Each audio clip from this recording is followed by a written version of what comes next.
The first Sumerian dictator, Sargon and the Akkadians. Do you remember how the Egyptians used to be divided into two countries, Upper Egypt and Lower Egypt? They spent all their time and energy fighting each other, but once King Nama conquered Lower Egypt and made the Egyptians into one country, the Egyptians could spend their time on farming and on building instead of on war. Egypt grew richer and stronger.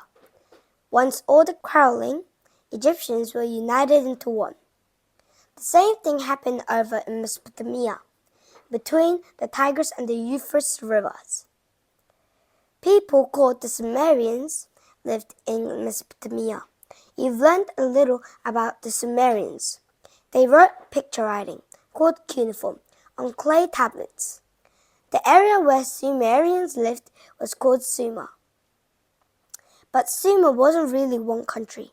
It was filled with villages of farmers.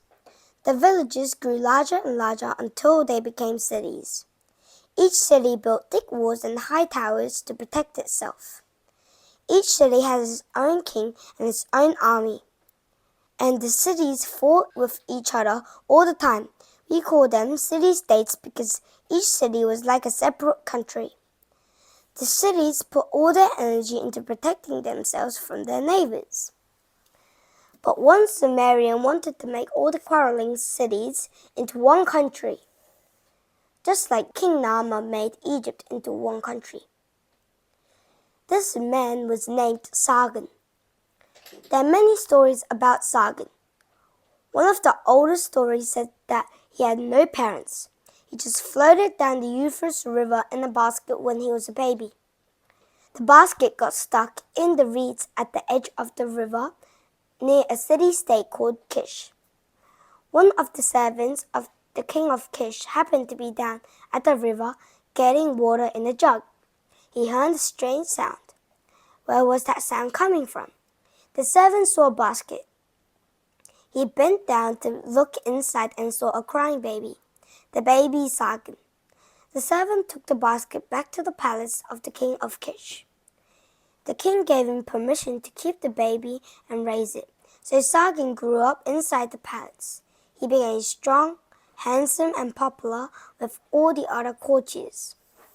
He even became the cupbearer to the king.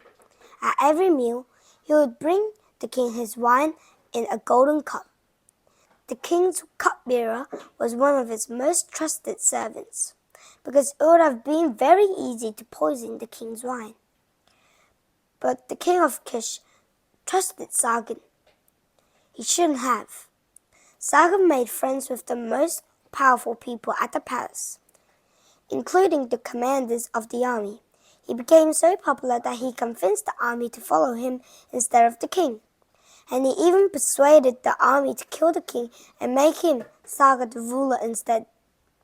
This happened around 2334 BC or BCE.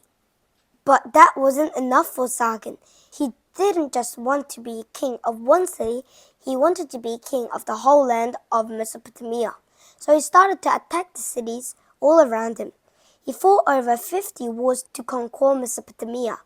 Eventually, Sargon ruled all the country between the Tigris and the Euphrates rivers. He built a new capital city called Akkad and named his new empire Akkadia. Now Sumer was united into one country under one ruler, but many of the cities Sargon conquered didn't like being part of the Akkadian Empire. But they were used to making their own laws and running their own affairs.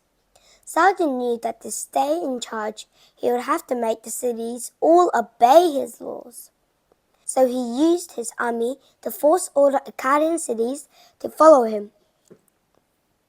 He sent soldiers from the Akkadian army to live in each conquered city. They made sure that the people who lived in the city were following Sargon's laws instead of their own.